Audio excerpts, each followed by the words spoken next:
नमस्कार, मैं हूं विद्यासागर। स्वागत है आप सभी का दिल्ली लाइव में। और सबसे पहले बात करेंगे पिछले साल उत्तर पूर्वी दिल्ली में हुई सांप्रदायिक हिंसा में मारे गए आईबी अफसर अंकित शर्मा के परिवार को मदद के नाम पर राजनीति शुरू हो गई है। आम आदमी पार्टी ने बीजेपी और केंद्र सरकार पर अंकित शर्मा के परिवार की मदद न करने का आरोप लगाया है। इस मुद्दे पर आपके सौरभ भारद्वाज ने प्रेस कॉन्फ्रेंस करके बीजेपी को घेरा। सौरभ भारद्वाज ने बीजेपी से पूछा कि दिल्ली दंगा में आईबी अफसर की हत्या पर भाजपा ने खूब शोर मचाया था। मदद के बड़े बड़े वादे अंकित शर्मा के परिवार से किए गए थे। बीजेपी की तरफ से कहा गया था कि अंकित शर्मा के परिवार के किसी सदस्य को नौकरी दी जाएगी। हम भाजपा और केंद्र सरकार से पूछना चाहेंगे कि अंकित शर्मा के परिवार में क्या किसी को नौकरी या मुआवजा दिया गया। सौरभ भारद्वाज ने बीजेपी को घेरते हुए कहा कि अंकित शर्मा का परिवार भाजपा के बड़े बड़े नेताओं, सांसदों और मंत्रियों से मिला, किसी ने कोई नौकरी या किसी तरह की मदद नहीं दी। अंत में दिल्ली सरकार ने आईबी अफसर अंकित शर्मा के परिवार के एक सदस्य को नौकरी ऑफर की है। सौरभ भारद्वाज ने बताया कि दिल्ली सरकार ने अब तक 2021 नॉर्थ ईस्ट दंगा पीड़ितों की मदद की है। करीब 26 करोड़ रुपए उन दंगा पीड़ितों के बीच बांटे गए हैं जिनका दंगा में नुकसान हुआ था।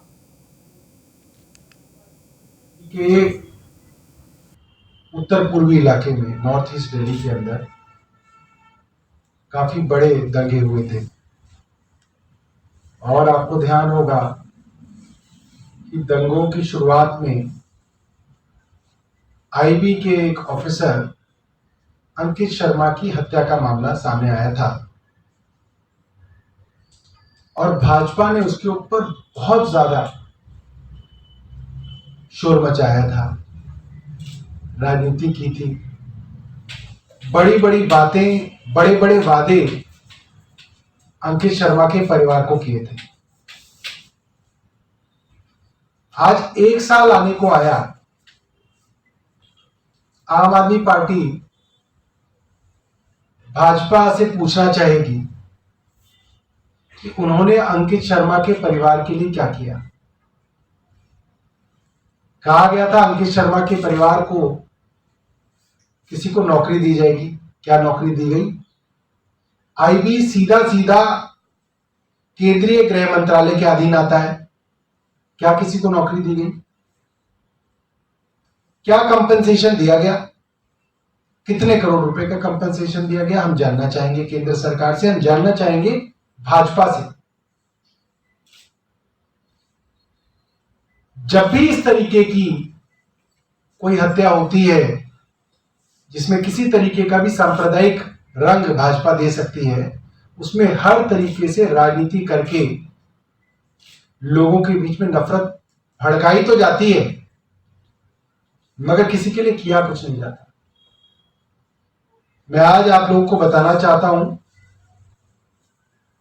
कि अंकित शर्मा का परिवार दर्जनों बार भाजपा के बड़े बड़े नेताओं से मिला, इनके मेंबर ऑफ पार्लियामेंट से मिला, मंत्रियों से मिला।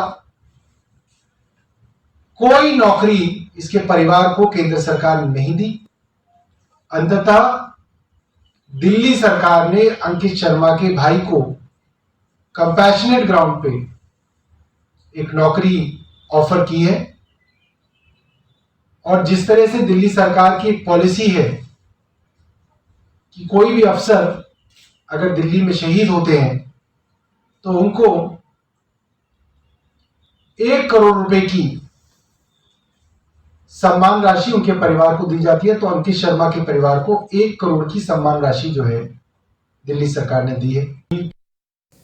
दिल्ली के जल मंत्री और दिल्ली जल बोर्ड के अध्यक्ष सत्येंद्र जैन ने शनिवार को आयोजित बैठक में दिल्ली में स्थित 600 जल निकाय और झील की वर्तमान स्थिति की समीक्षा की है। बैठक में उन्होंने दिल्ली जल बोर्ड के अधिकारियों को सभी जल निकाय और झीलों की सफाई को प्राथमिकता देने के लिए निर्देशित किया है। इसके साथ ही ट्रीटेड पानी की व्यवस्था समानांतर में चलाने के भी निर्देश दिए गए हैं।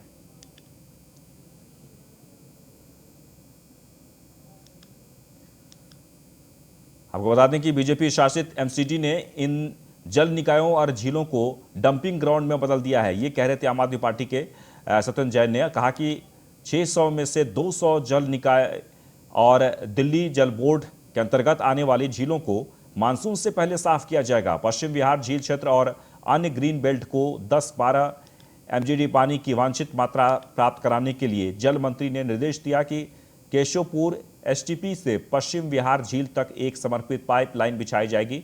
उन्होंने निर्देश दिया कि शुक्रपुर रेलवे स्टेशन के पास स्थित अध्यादेश 1 को Mangolpuri common effluent treatment plant से ट्रीटेड पानी की आपूर्ति भी की जाएगी।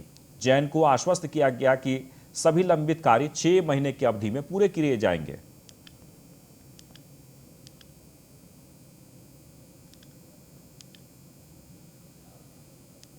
आगे बढ़ते हैं। शहजादाबाग इंडस्ट्रियल एरिया में ब्लास्ट पेंट करने वाली फैक्ट्री के कंप्रेसर में ब्लास्ट होने से हादसे में 4 लोग गंभीर रूप से झुलस गए हैं।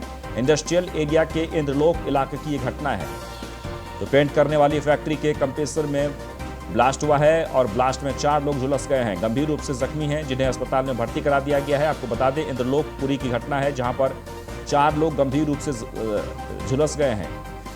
शहजादाबाग इंडस्ट्रियल एरिया में यह धमाका हुआ। पेंट करने वाली फैक्ट्री के कंप्रेसर में ब्लास्ट हुआ है और इस घटना में 4 लोग गंभीर रूप से जख्मी हुए हैं। इंडस्ट्रियल एरिया के इंद्रलोक इलाके की यह घटना है। फिलहाल घायलों का इलाज किया जा रहा है।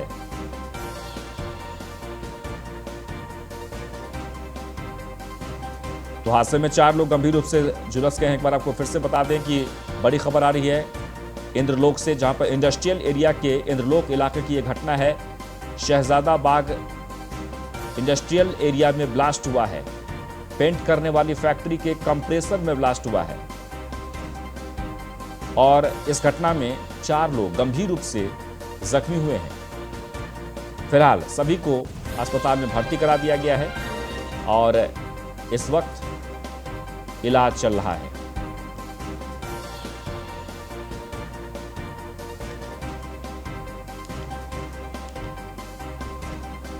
तो इधर लोकपुरी की घटना है, एक बार आपको फिर से बता दें। शहजादबाग इंडस्ट्रियल एरिया में ब्लास्ट हुआ है और इस घटना में 4 लोग जख्मी हुए हैं।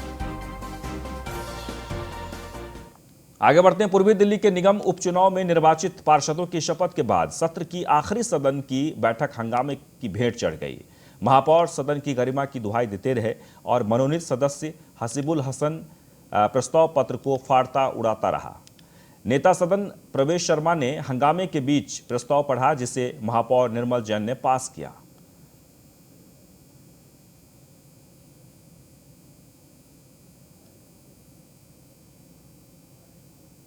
ने विरोध इस बात का किया कि जो सदन के पटल पे जो प्रस्ताव आए थे बीजेपी उस पर चर्चा कर पाए। वो लोग चर्चा से भाग रहे थे। चर्चा किस पे हो रही थी? जो प्रस्ताव ही पटल पे नहीं रखा हुआ था उस पर चर्चा कर रहे थे। बार बार इसका विरोध करने के बावजूद जब नहीं माने तो फिर मैंने क्या करता। और दूसरी बात, मैंने अपना विरोध दर्ज करा कि आप मुझे ये बताइए कि जब आप ये प्रस्ताव लेके आए हैं, जिस प्रस्ताव पे आप चर्चा ही नहीं कराना चाहते, तो उस प्रस्ताव का मतलब क्या? इसलिए मैंने फाड़ दिया। बार बार वो मुझसे कहते हैं मुझे सस्पेंड कर देंगे, मुझे आज 15 दिन के लिए सस्पेंड कर दिया गया। सस्पेंड करने से मेरी आवाज़, जनता की आवाज़ नहीं रोक सकते। वो इस तरह से चाहते हैं, बीजेपी के लोग जिस तरह से चाहते हैं, जिस तरह से वो कॉन्स्टिट्यूशन का गला घोटना चाहते हैं, जिस तरह से संविधान का गला घोटना चाहते हैं, जिस तरह से उन्होंने दिल्ली सरकार की शक्ति छीन ली, वो ये चाहते हैं इस हाउस के अंदर भी हमारे बोलने का जो अधिकार है, जो हमारे कहने का अधिकार है, हमारी शक्ति ये भी छीन ली जाए। मगर वो ये भूल गए हैं कि हम आम आदमी पार्टी के सिपाही हैं, हम लोग इनसे डरने वाले नहीं हैं। और इस तरह के जो ये सस्पेंड के हैं, ये फैसले हैं, जो तरह के जो ऑर्डर्स लेके आ रहे हैं, वो सोचते हैं कि हम डर जाएंगे। नहीं, हम नहीं डरेंगे। दिल्ली के सबसे बड़े सदर बाजार में होली के मौके पर व्यापारियों का नुकसान हो रहा है। कोरोना की दोबारा से तेज रफ्तार ने दिल्ली की रफ्तार को धीमी कर दी है। दिल्ली में कोरोना की वजह से नई गाइडलाइंस जारी कर दी गई है, जिसकी वजह से व्यापारियों को काफी नुकसान हो रहा है। वहीं देखा जाए तो सरकार ने कोरोना की वजह से नई गाइडलाइंस में मास्क, सैनिटाइजर, सोशल डिस्टेंसिंग का पालन करने को कहा है और पर्व में घर से बाहर नहीं निकलने की अपील की है, जिसकी वजह से दुकानदार को नुकसान उठाना पड़ेगा। वहीं इस मुद्दे पर महापौर ने कहा कि दिल्ली सरकार ने सिर्फ गाइडलाइंस निकाल दिया है, लेकिन कोई साधन नहीं है। दिल्ली सरकार को पहले साधन उपलब्ध करानी चाहिए, नहीं तो जिस तरह से कोरोना देश में तेजी से बढ़ रहा है, उसी तरीके से दिल्ली में संभालना मुश्किल हो जाएगा। दिल्ली सरकार को जल्द से जल्द इस पर काम करना चाहिए। दिल्ली सरकार का ये फेलियर साबित हो रहा है, क्योंकि जब से कोविड आया है और पिछले 1 वर्ष से लगातार दिल्ली में कोरोना नियंत्रण में आए, कंट्रोल में आए, उसके लिए या तो भारत सरकार हरकत में नज़र आती है कि लोगों को की जान बचाई जाए, या फिर नगर निगम काम करती हुई नज़र आती है। दिल्ली सरकार सिर्फ अपने डीएम को नोडल इंचार्ज तय करने के बाद उसके अलावा कुछ करते ही नहीं है। तो आज दिल्ली की जो स्थिति निर्माण हो रही है उसमें दिल्ली सरकार का बहुत बड़ा रोल है। दिल्ली के माननीय मुख्यमंत्री, दिल्ली के और जो उनके विधायक हैं, उनके मंत्री हैं, वो लोगों में कहीं उनको हमने जन जागरण अभियान चलाते उनको नहीं देखा, लोगों को अवेयर करते नहीं देखा। सरकार की कोई योजना नहीं है, सरकार अपना विज्ञापन तो लगाती है, कोविड के बारे में कुछ करती नहीं है। तो मुझे लगता है कि दिल्ली में अगर ये तीसरी लहर आ रही है और इसने अगर ये लहर बढ़ी तो इसका मुख्य कारण दिल्ली सरकार है। सर, एक सवाल और बनता है कि जिस तरीके से पूरे देश के अंदर कोरोना की स्थिति बढ़ रही है, तो दिल्ली सरकार कोशिश जितनी भी कर रही है वो नाकाबी साबित है। बात करें वैक्सीन की, टीकाकरण की, तो टीकाकरण के लिए भी लोगों को जागरूक किया जा रहा है, मगर जनता जो है वो टीकाकरण की जो प्रक्रिया या फिर उनके अंदर जो डर है वो किस तरीके से दूर होगा और टीकाकरण की प्रक्रिया जो बढ़ सके आगे। देखिए, जब ये कोविड वैक्सीन का दूसरा चरण शुरू हुआ, उस दूसरे चरण में सबसे पहले वैक्सीन किसने लगवाई? देश के माननीय प्रधानमंत्री मोदी जी ने लगवाई। मोदी जी ने कहा कि टीका भी सुरक्षित है, टीका लगवाने वाला भी सुरक्षित है। जब देश के माननीय प्रधानमंत्री जी खुद आगे बढ़कर के इंजेक्शन लगवा रहे हैं, टीका लगवा रहे हैं, लोगों को अवेयर कर रहे हैं, तो ये बहुत बड़ा संदेश है। उस संदेश को राज्य सरकारों को आगे पहुंचाने की जिम्मेदारी राज्य सरकारों की है। राज्य सरकारें सिर्फ अपनी राजनीति में लगी हुई है। तो मैं दिल्ली सरकार से पूछना चाहता हूँ कि दिल्ली हो चाहे महाराष्ट्र हो, इन राज्यों के अंदर जो लगातार कोविड के केस बढ़ते जा रहे हैं, ये लोग अपनी राजनीति से बाहर कब आएंगे? क्या दिल्ली को दोबारा कोविड के अंदर ये धकेलेंगे? क्या दिल्ली में दोबारा कोविड का प्रकोप बढ़ेगा? उसके लिए सावधानियां बरतने का काम है, लोगों को अवेयर करने का काम है। अमला जमला सरकारी जमीन पर नजर आना चाहिए। जो अमला जमला है वो नगर निगम के पास है। आपने देखा होगा पिछले 1 वर्ष में दिल्ली सरकार ने नगर निगम को कमजोर करने के लिए कितने सार्थक प्रयास किए। उनका एक ही प्रयास है, निगम में कमजोर हो। बगैर निगम के वो एक काम नहीं कर सकते। अगर तीसरी लहर भी दिल्ली में उसमें नियंत्रण आएगा तो उसमें मुख्य भूमिका भारत सरकार की होगी और सहयोगी के नाते नगर निगम की होगी। दिल्ली सरकार उसमें जीरो नजर आएगी। वहीं विकसित फाउंडेशन के माध्यम से दीवारों पर सुंदर पेंटिंग की गई है। दरअसल यह स्वच्छ भारत का संदेश देने की कोशिश नगर रोहिणी जोन की ओर से की गई है। रोहिणी जोन के डिप्टी कमिश्नर विवेक प्रकाश द्वारा शानदार पहल के साथ लोगों को साफ सफाई के लिए जागरूक किया गया है, जिसके बाद लोगों ने उनका समर्थन किया, जो लगातार जेठालाल घर को सुंदर पिकनिक स्पॉट और स्टाइल के पाइप में बदलने का काम कर रहा है। आज भी लोनी के 3 अलग अलग स्थानों पर दीवारों पर पेंटिंग बनाकर लोगों को स्वच्छ भारत का संदेश दिया गया है। पहले यह भी गंदगी से लोग पहले यहाँ पर गंदगी से लोग परेशान थे, लेकिन अभी सुंदर पेंटिंग के माध्यम से बदली हुई जगह देखकर हर कोई रोहिणी जोन की सराहना करता हुआ नजर आ रहा है। का नाम क्या है? सर शंकर सिंह। सर, ये पेंटिंग के माध्यम से क्या संदेश है और ये क्यों कर रहे हैं आप? सर, हम लोग 1-1.5 साल से जगह जगह जाके पेंटिंग करते हैं, साफ सफाई करते हैं। मतलब हम जो कूड़ेदान होता है ना, उसको पूरा प्लेग्राउंड में कन्वर्ट करते हैं, और ऐसे हम कई जगह कर चुके हैं। तो हमें लगा कि लोगों के बीच में, अगर शहर के बीच में ऐसे हम पेंटिंग बनाएंगे ना, तो लोगों को ज़्यादा समझ आएगा, संदेश जाएगा कि स्वच्छता हमारी भी जिम्मेदारी है, सिर्फ सरकार की ही जिम्मेदारी नहीं है ये। अगर हम अपने घर के आसपास सफाई रख सकते हैं तो हम दूसरे घर भी सफाई रख सकते हैं। तो हम ही संदेश दे रहे हैं, अगर एक एक घर के आसपास सफाई रहेगी तो भारत एक दिन में ही साफ हो जाएगा। कितने लोगों की टीम है आपकी और इसका जो खर्चा आता है वो आप लोग कैसे अफोर्ड करते हैं? सर, मोस्टली जो खर्चा होता है वो हमारे सेल्फ फंडेड होता है। मतलब जैसे हम इंजीनियर्स लोग हैं, कुछ यहाँ पे कुछ डॉक्टर है, कुछ टीचर हैं, वो अपनी सैलरी का कुछ पार्ट विकसित में डोनेट करते हैं। ऐसे कुछ टीचर्स हैं और ऐसे कुछ स्टूडेंट्स हैं जो अपनी पॉकेट मनी कुछ डोनेट करते हैं, तो वो सेल्फ फंडेड से वहाँ से आता है। कभी पर कॉस्ट हमारा बियरेबल नहीं होता तो गवर्नमेंट भी हमारी हेल्प करती है। जैसे आज का पेंट में डीसी साहब ने काफ़ी सपोर्ट किया हमें कि जो कॉस्ट आएगा डीसी साहब ने दिया हमें। और मेनली हमारी जो टीम है वो 15 स्टेट में हम लोग काम कर रहे हैं।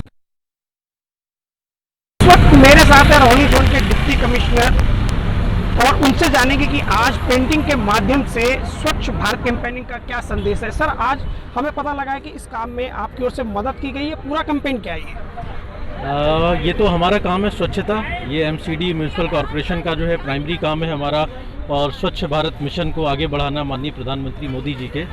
इसमें मदद हमारे द्वारा नहीं, इस एनजीओ ये जो विकसित फाउंडेशन है इनके बच्चों ने हमारी मदद करी है। हमारा तो अपना कार्य है और मैंने इन बच्चों की मदद ली है। बच्चों के जरिए हमने चाहा है कि इसमें जागरूकता और अवेयरनेस लोगों के अंदर बढ़े, लोग अपने शहर को साफ रखने में हमारी मदद करें, ग्रीन रखने में। इसमें विवेक प्रकाश जी कोई लक्ष्य रखा गया, कोई जगह चिन्हित की गई कि इतनी की जाएंगी और इतनी करनी बाकी है? हमने इस शहर के अपने जोन की मुख्य जो वॉल्स हैं जहाँ पे ज़्यादा से ज़्यादा लोगों को दिख सके, देखा जा सके, उनको आइडेंटिफाई किया गया है। प्लस जहाँ पे बहुत ज़्यादा गार्बेज था, कूड़ा जहाँ पे बहुत ज़्यादा इकट्ठा रहता था, उन कूड़े की जगहों को भी हमने ऐसे ही कन्वर्ट किया हुआ है। आप चाहें तो इसका भी एक राउंड ले सकते हैं। जो हमारे गार्बेज पॉइंट्स हैं, कॉम्पैक्टर्स हैं, ढलाव हैं, उनको भी हम लोग इसी तरीके से ब्यूटीफाई कर रहे हैं कि उनमें भी ऐसा लुक आए और जनता को ये लगे कि नहीं, garbage can be managed so beautifully. लोगों के अंदर कॉन्सेप्चुअल थिंकिंग में चेंज आना चाहिए, उसमें सोच में परिवर्तन आना चाहिए। बेसिकली बच्चों के जहन में ये चीज़ आनी चाहिए कि हमें अपने शहर को साफ रखना है और सुंदर रखना है कचरे का मैनेजमेंट। सर, हमने पहले देखा कि आपने ढलाव को पिंक स्पॉट पर बदला, उसके बाद में ये कैंपेनिंग सामने आई, अभी क्या कुछ और बाकी है इस तरह का? हाँ, ये तो सतत प्रक्रिया है, आगे ही बढ़ा देंगे इसको हम। और जब तक ये शहर हमारा पूरी तरीके से ये जोन सुंदर नहीं हो जाएगा हर जगह, तब तक हम इस चीज़ को आगे बढ़ाते रहेंगे। एक कॉन्सेप्ट के रूप में हम ट्रिकल डाउन थ्योरी में लेंगे, कुछ जगह आइडेंटिफाई करेंगे, फिर वहाँ से बाकी जगह की ओर हम यही स्वच्छता का संदेश देंगे और अपने स्वच्छ भारत मिशन को हम सफल बनाएंगे। ये थे मेरे साथ रोहिणी जोन के डिप्टी कमिश्नर विवेक प्रकाश, जिन्होंने साफ तौर पर कहा कि ये तो सिर्फ एक आगाज है, अंजाम अभी बाकी है। मैं गुलशन सैफी। दिल्ली में होली के दौरान यातायात पुलिस ने सड़कों पर मोटर यात्रियों की सुरक्षा सुनिश्चित करने के लिए तेज गति से गाड़ी चलाने वालों या खतरनाक ड्राइविंग या स्टंट करने वाले लोगों के लिए यातायात की व्यापक व्यवस्था की है। यातायात के उल्लंघनों का पता लगाने और उन पर मुकदमा चलाने के लिए विशेष चेकिंग टीमों को प्रमुख चौराहों और कमजोर बिंदुओं पर तैनात किया जाएगा। पीसीआर और स्थानीय पुलिस टीमें के साथ विशेष ट्रैफिक पुलिस जांच करने वाली टीम को दिल्ली में नशे की लत, गाड़ी चलाने, लाल बत्ती कूदने आदि की जांच करने के लिए विभिन्न सड़कों और रणनीतिक स्थानों क्षेत्रों को में तैनात किया जाएगा। जिस प्रकार से हम लोग कोरोना के उल्लंघन के ऊपर सख्ती ला रहे हैं, उसके मद्देनजर अभी DDMA Delhi disaster management authority की तरफ से एक आदेश जारी किया गया है, जिसके तहत कोई भी सार्वजनिक स्थान पर यानी रोड पर यानी पब्लिक पार्क, ग्राउंड इत्यादि पर लोग इकट्ठा होकर को जो पहले होली खेलते थे, इस बार उसके ऊपर प्रतिबंध लगाया गया है। किसी को भी बाहर जाकर के पब्लिक गैदरिंग करके होली खेलने की इजाजत नहीं है। हम लोग दिल्ली पुलिस की तरफ से लोगों से यही अपील कर रहे हैं कि वो अपने घर पर ही अपने परिवार वर्ग के साथ वो अपने होली मना सकते हैं, बाहर जाकर के इकट्ठा होने का इजाजत नहीं है। जो इसका उल्लंघन। वही राजधानी दिल्ली के पांडव नगर थाना पुलिस टीम ने एक वाहन चोर को गिरफ्तार किया है, जिसकी निशानदेही पर पुलिस ने चोरी की हुई एक मोटरसाइकिल भी बरामद कर ली है। आरोपी का नाम तबरेज के रूप में पहचान हुई है। पूर्वी दिल्ली पांडव नगर पुलिस की टीम को सूचना मिली थी कि शशि गार्डन झुग्गी के पास एक युवक आने वाला है जो चोरी की घटना को अंजाम देता था। सूचना मिलने पर पुलिस ने तुरंत जाल बिछाकर आरोपी को गिरफ्तार किया। पुलिस ने बताया कि आरोपी के पास से जो बाइक बरामद की गई है वह इंदिरापुरम से चोरी की गई थी। पुलिस ने बताया कि युवक मोटरसाइकिल का नंबर प्लेट चेंज कर मोटरसाइकिल चलाया करता था। फिलहाल पुलिस ने तबरेज को गिरफ्तार कर लिया है और जांच कर रही है।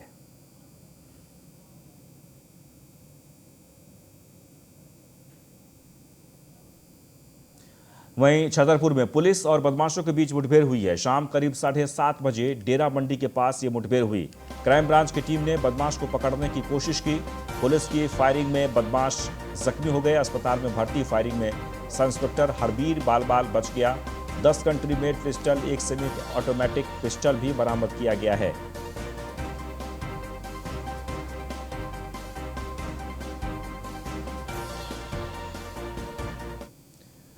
और इसी के साथ इस बुलेटिन में बस इतना ही, लेकिन आप बने रहें न्यूज़ 1 इंडिया के साथ।